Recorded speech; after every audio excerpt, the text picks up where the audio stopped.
Physical media. I know, hot take. The past few years have shown me how important it is to have something tangible to enjoy the things that I love the most, not just owning a license to enjoy it. If you buy digital, all props to you, even though I really don't like you. I understand the way you think. Instead of having an annoying plastic case, making sure the thing itself is in the right condition to be played, and having to have means of playing said thing, it's a hassling process, especially in today's ecosystem where everything is digital. It is so easy to fall into the digital trap. I mean, it's so enticing to press a few buttons and boom, I'm watching the ant bully. Convenience is king in today's world. I mean, time is so precious, which is why digital is the way to go for some people. What I don't understand is if convenience is so key for people's time management skills, then why are they sitting there watching 15 minutes of total ads on a movie on a subscription service that they purchased so they didn't have to sit through ads on cable? This is one reason why many people, including myself, have strayed away from streaming services in the past few years and reverted back to owning my favorite pieces of media in a physical format.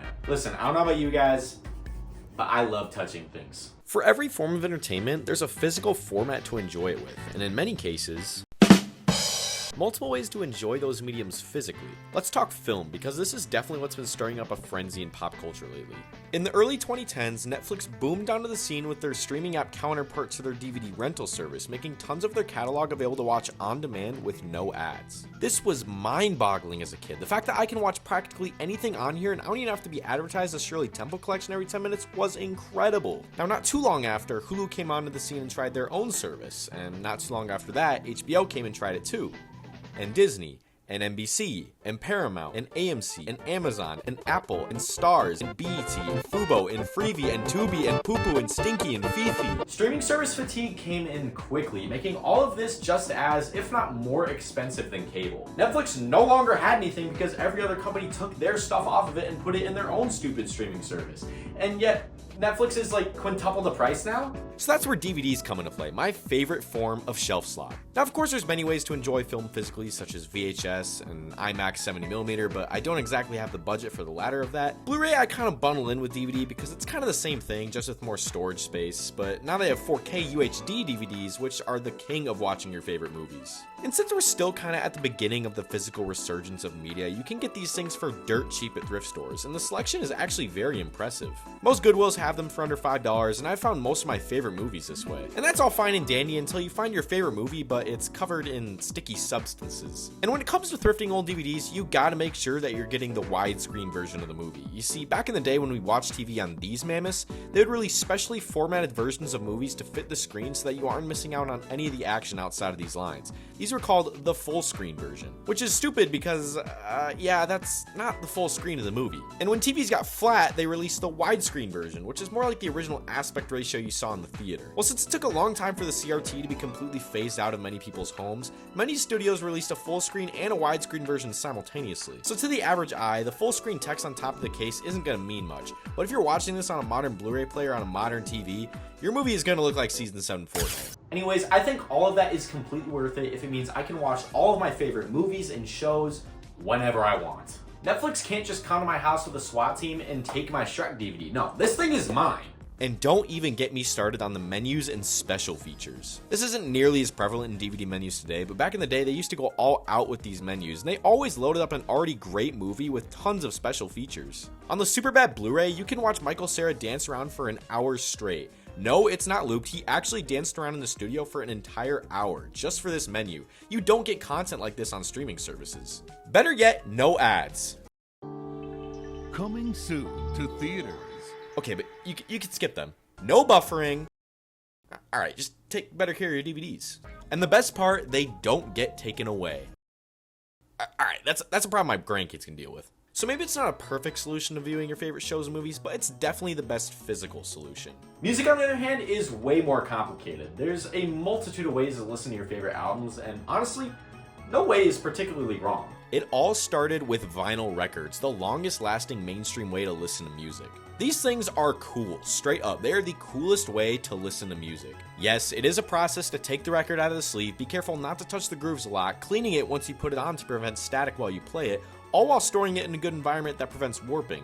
And there's also the risk of skips, which is just truly a horrible experience. But after you do all that, It sounds great. Now, despite all that, the sound quality you get from vinyl is truly one of a kind. It sounds like I'm listening to the artist perform the song for me in my room. And not only is the sound quality great, but having this giant album cover is always the coolest part. As a graphic design guy, sometimes I listen to music based off of the colors alone, and these being a convenient way to get these covers in my hands, as well as the different bonus features like lyric sheets and posters, makes it even more worth it. Then there's CDs.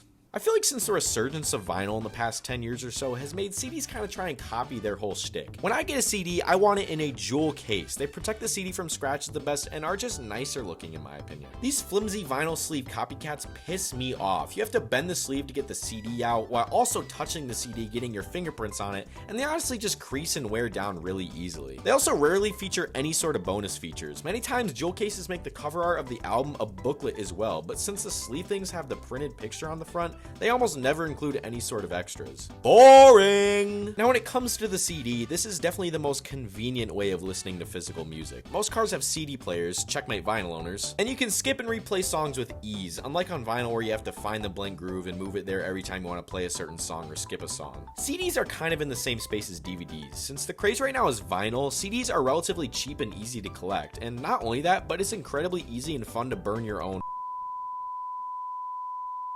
Now let's get to the big kicker, video games, my favorite thing to own physically. This is definitely one of the more important mediums to own physically, if you ask me. I mean, the way companies are going, they're definitely pushing a digital-only world, which to me is kind of frightening. So many digital-only consoles are releasing today, and they're definitely incentivizing us more and more to buy their games digitally. I mean, it makes sense from a money-making standpoint. This way they don't have to spend money on manufacturing games, shipping them to stores, and worrying about these stores taking a percent of their profit. Digital sales are 100% the game companies, and even better, they don't have to worry about game reselling, something they see zero profit in. Digital games are not yours. You own the license to that game, and they can take that license without warning if they wanted to. It's really scary. We're getting to a point where physical games don't even come with a game. They come with little slips of paper that has a code on it or a faux cartridge. I mean, what's the point of even doing this? You're just wasting plastic at this point. In today's day and age, physical games are an incredible investment to make. As time goes on, these prices will continue to go up and up. That's the case for older games at least. New games, I'm not too sure about. They just don't really come with anything anymore. I mean, manuals are dead and they have been for years, which isn't the biggest deal for me since I don't typically read them. But it was always so cool to get a thick booklet with my game that had a ton of cool facts and tips about my game. That and the layouts and